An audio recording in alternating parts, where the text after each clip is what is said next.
क्यों मिला राजा दशरथ को पुत्र वियोग का श्राप। यह कहानी त्रेता युग की है।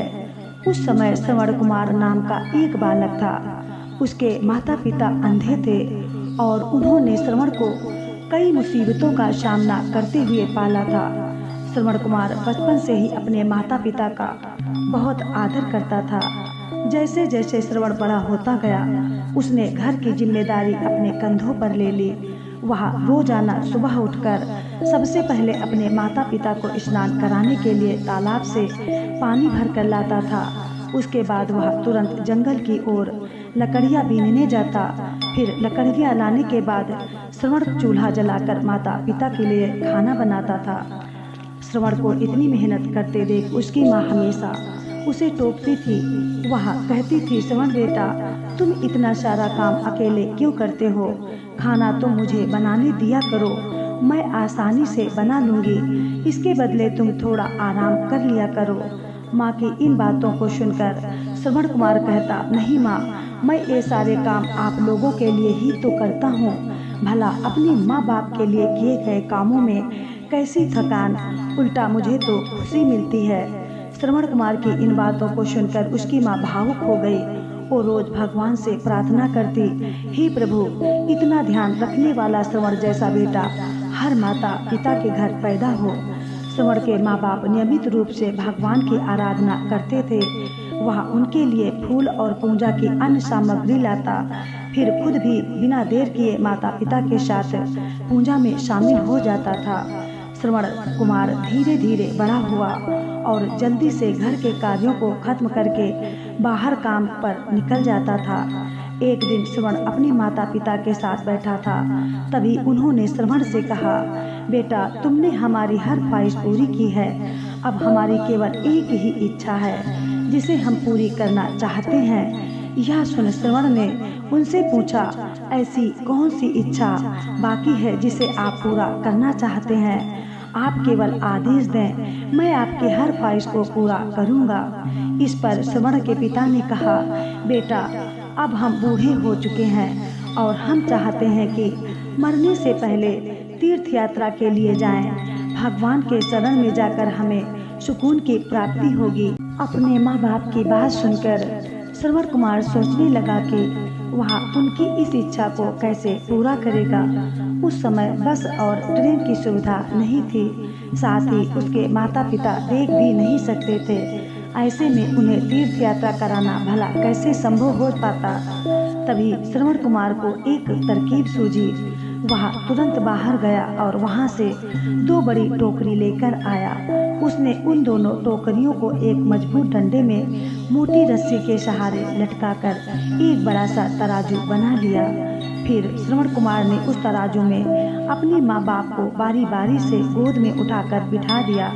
उसके बाद तराजू को अपने कंधों पर लेकर उन्हें तीर्थ यात्रा पर लेकर निकल पड़ा। वह लगातार कुछ दिनों तक अपने माता पिता को एक के बाद एक सभी पवित्र स्थलों पर घुमाने लगा।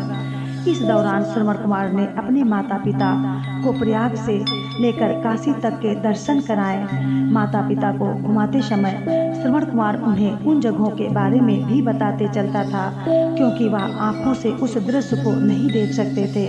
अपनी बेटे की मेहनत को देख उसके माता पिता बहुत खुश थे। उन्होंने एक दिन श्रवण से कहा, बेटा, हम देख नहीं सकते, लेकिन कभी भी हमें इस बात का दुख नहीं हुआ। तुम हमारे लिए हमारी आंखें हो। तुमने हमें जिस तरह सारे पवित्र स्थानों की कथा सुनाकर उनके दर्शन कराए हैं, ऐसा लगता है जैसे कि हमने सच में प्रभु के दर्शन अपनी आंखों से किया हो। अपनी माता पिता की बातें सुनकर श्रवण ने कहा, आप लोग ऐसी बातें ना करें। बच्चों के लिए माता पिता कभी भी बोझ नहीं होते, यह तो बच्चों का धर्म होता है। एक दिन श्रवण कुमार आराम करने के लिए अयोध्या के पास अपने माता पिता के साथ रुका। तभी उसकी माँ ने पानी पीने की इच्छा जताई। श्रवण को पास में ही एक नदी दिखाई दी। उसने अपने माता पिता से कहा, आप दोनों यहाँ आराम करें, मैं आप लोगों के लिए अभी पानी लेकर आता हूँ। नदी के पास पहुंचकर श्रवण कुमार कमंडल में पानी भरने लगा। उसी जंगल में अयोध्या के राजा दशरथ भी शिकार के लिए पहुंचे थे। पानी में हलचल की आवाज़ सुनकर उन्हें लगा कि कोई जानवर पानी पीने आया है। उन्होंने बिना देखे केवल ध्वनि सुनकर ही अपना तीर चला दिया। दुर्भाग्य से वह सीधे श्रवण कुमार को लग गया। तीर लगते ही वह चीख पड़ा। इसके बाद राजा दशरथ जब अपने शिकार को देखने पहुंचे तो वहां श्रवण था। वो तुरंत श्रवण कुमार के नजदीक पहुंचे और कहा, मुझसे बहुत बड़ी भूल हो गई, मुझे माफ कर दीजिए। मुझे बिल्कुल नहीं पता था कि यहाँ कोई मानव होगा। मैं इस गलती का पश्चाताप करने के लिए क्या करूं कि तुम मुझे माफ कर दो। तभी कराहते हुए श्रवण कुमार ने कहा, यहाँ से थोड़ी ही दूर जंगल में मेरे माता पिता बैठे हैं, उन्हें काफ़ी प्यास लगी है। आप उन तक यह पानी पहुँचा दीजिए और मेरे बारे में उन्हें कुछ भी ना बताएं। इतना कहते कहते श्रवण कुमार की सांसें रुक गईं। श्रवण कुमार की मौत से राजा दशरथ सुन्न पड़ गए। किसी तरह वो श्रवण कुमार के बताए अनुसार चल लेकर उसके माता पिता के पास पहुँचे। श्रवण के माता पिता अपने बेटे की आहट को बखूबी पहचानते थे। जब राजा दशरथ उनके करीब पहुँचे तो उन्होंने आश्चर्य से पूछा, तुम कौन हो और हमारे श्रवण को क्या हुआ, वह क्यों नहीं आया? राजा दशरथ उनके सवालों का जवाब नहीं दे पाए। उन्होंने चुपचाप पानी उनकी तरफ बढ़ा दिया। तभी श्रवण की माँ ने चिंतित स्वर में जोर से कहा, तुम कौन हो और मेरा बेटा कहाँ है, ये बताते क्यों नहीं हो?